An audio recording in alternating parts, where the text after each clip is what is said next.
أهلا بكم في حلقة جديدة من سينما ميكرز. أنا أحمد عبودة، والنهاردة هنتكلم عن محمد خان.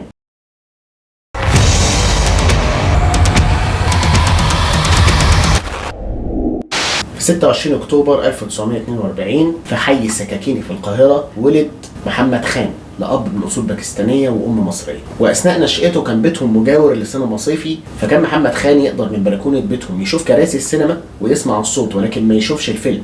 فكان بيدخل أول عرض للفيلم في السينما وبعد كده يقعد كل يوم يسمع الفيلم صوت بس، وكان بيشتري بمصروفه مجلات وصور وبوسترات للسينما. وكل ده كان اصلا برغم ان هو ما كانش ناوي اصلا يشتغل في السينما، وكان ناوي يطلع مهندس معماري. في 1956 سافر انجلترا عشان يدرس الهندسه، وهناك قابل شاب سويسري كان بيدرس سينما وصاحبه، واعجب محمد خان جدا بدراسه السينما وغواها زي ما هو كان غاوي سينما من هو صغير. ولما زار معهد الفنون في انجلترا قرر ان هو يسيب الهندسه ويدرس السينما، فهناك اتعلم تقنيات السينما وتعلم الجانب الميكانيكي فيها. بس التعليم الحقيقي جاله في الستينات لما كان بيتفرج على كميات رهيبه من الافلام من مختلف الثقافات، واحتك بموجات ثقافيه مختلفه. بقى كانت الستينات دي يعني فتره في السينما تاريخيه، فكان بقى موجات السينما جايه من كل حته بقى في العالم، فكان هو بيتفرج على كل الافلام دي زي الموجه الفرنسيه الحديثه اللي كان فيها بقى فرانسوا تروفو وجان لوك جودار والناس بقى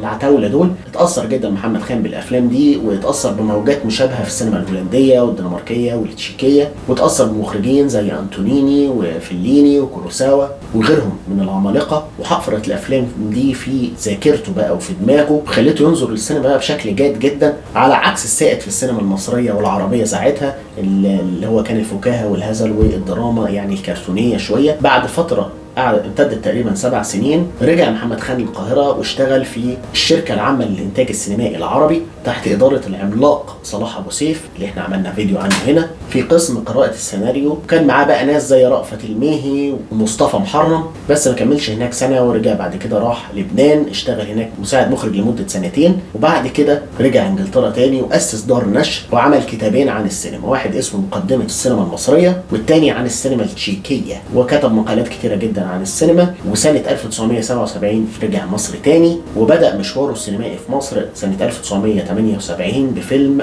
ضربة شمس، واللي أنتجه الفنان نور الشريف اللي كان معروف بدعمه للمخرجين الشباب بسبب إعجابه بالسيناريو. بعدها عمل مجموعة أفلام زي الرغبة، الثأر، موعد على العشاء، الحريف، خرج ولم يعد. وفي 1988 عمل تحفته زوجة رجل مهم، وهو واحد من 6 أفلام عملها مع الفنان أحمد زكي، واللي كانوا مشهورين إن هم بيتخانقوا كتير جدا في أفلامهم. وعملوا برضو في 1992 فيلم مستر كاراتيه، وفي 2001 فيلم أيام السادات. وفي أواخر حياته عمل أفلام مهمة جدا ومختلفة تماما عن السائد بقى في السينما. كانت السينما كلها في الفترة دي عبارة عن أفلام رومانسية، وما زالت حتى الآن أفلام رومانتيك كوميدي بقى اللي هي الأفلام الرومانسية الكوميدية وأفلام الأكشن. محمد خان كان ماشي في اتجاه تاني خالص لوحده، وعمل فيلم فتاة المصنع مع الرائعة ياسمين رئيس، وبعدها في 2015 ختم حياته السينمائية بفيلم قبل زحمة الصيف سنة 2015. غير الأفلام اللي أخرجها محمد خان هو ألف 15 فيلم، منهم سواق الأتوبيس سنة 86. وفي أثناء حياته اجتمع محمد خان مع مجموعة من السينمائيين زي بشير الديك وسعيد الشيمي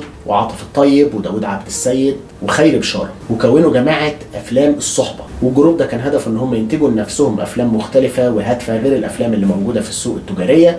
وانتجوا فعلا مع بعض فيلم الحريف لمحمد خان. ومحمد خان كان مشهور جدا ان هو بيشتغل مع نفس الاشخاص في عده افلام، فكان مثلا المنتجه الكبيره ناديه شكري اشتغل معاها في كل افلامه تقريبا، ومدير التصوير سعيد الشيمي عمل معاه 8 افلام، الموسيقار الكبير كمال بكير عمل معاه 7 أفلام، السيناريست بشير الديك 6 أفلام، والفنان أحمد زكي 6 أفلام. محمد خان في حياته خد جوائز كتير جدا من مهرجانات كتيرة، فكان من المخرجين اللي ناجحين على المستوى المحلي والمستوى العالمي، فحصل على جوائز من مهرجان اسكندرية الدولي وجائزة الدولة التقديرية، ده غير جوائز من فرنسا وبرلين وأسبانيا وكندا وغيرهم. وكل ده الحقيقة ما ادالوش حقه كمخرج بيعوم عكس التيار. مخرج دايما ماشي في طريقه، ملوش دعوه السوق ماشي ازاي وملوش دعوه الناس عايزه ايه، هو دايما بيعمل الحاجه اللي هو مقتنع بيها، بيعمل سينما راقيه في سوق تجاري. وده ادى ان افلام محمد خان عاشت كتير جدا من بعده وحفرت اسمه في تاريخ السينما. محمد خان عاش معظم حياته بالجنسيه البريطانيه، ولكنه كان من جواه مصري حقيقي 100%.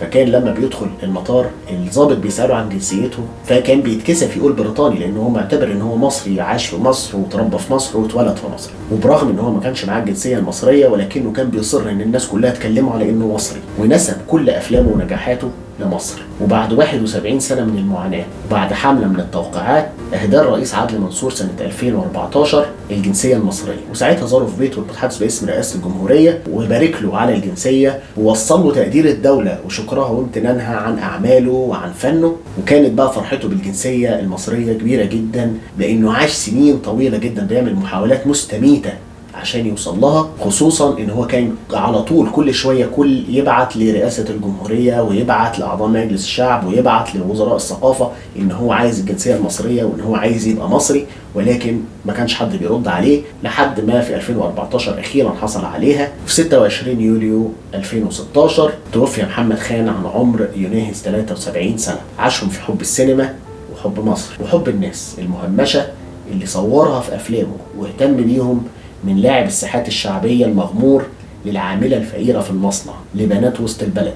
محمد خان انتصر للفقراء وانتصر للمرأة المصرية الكادحة. محمد خان ممكن يكون بقى مصري رسميا قبل وفاته بسنتين، لكن الأكيد إنه كان عايش كمصري بجد طول حياته.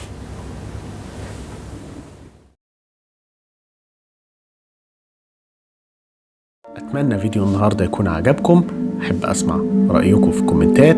لو عجبكم الفيديو لايك شير سبسكرايب، وأشوفكم في حلقة جديدة من أرت لاب.